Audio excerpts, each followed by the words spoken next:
Hello সবাইকে। অনেক দিন পর আজকে আপনাদের সঙ্গে একটা রেসিপি শেয়ার করছি। আজকে রান্না করছি চিংড়ি মাছ দিয়ে পুঁইশাক। তার জন্য প্রথমেই জিরা, পেঁয়াজ, রসুন এবং কাঁচামরিচ বেটে নিচ্ছি। এরপর চিংড়ি মাছে সামান্য পরিমাণে লবণ আর হলুদ মাখিয়ে ভেজে নিচ্ছি। খুব বেশি ভাজবো না, 1 মিনিটের মতো ভেজে তারপর তুলে রাখছি।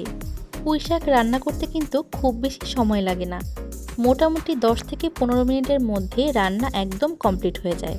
এরপর চিংড়ি মাছগুলোকে তুলে নিয়ে ওই তেলের মধ্যে আমি দিয়ে দিলাম বেটে রাখা মশলাটা। এরপর ওই মশলার মধ্যে দিয়ে দিচ্ছি সামান্য পরিমাণে হলুদ এবং লবণ।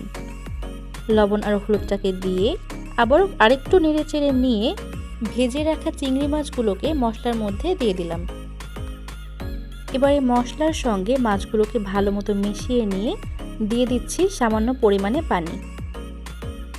এই পানিটা দিয়েই শাকগুলো রান্না হয়ে যাবে, যেহেতু শাক রান্না হতে খুব বেশি সময় লাগে না। এরপর পানিটা একটু গরম হয়ে গেলেই শাকগুলোকে দিয়ে দিলাম। এরপর এটাকে 5 থেকে 7 মিনিটের জন্য ঢেকে রেখেছিলাম। যেহেতু পুঁইশাকের ডাঁটাগুলো এখনও একটু শক্ত আছে আর বেশ খানিকটা ঝোলের পানিও রয়ে গেছে, তাই এটাকে আরও কিছুক্ষণ আমি ঢেকে রান্না করব। আবারও 5 মিনিটের মতো রান্না করে নিয়েছি আর আমার রান্নাটা একদম রেডি।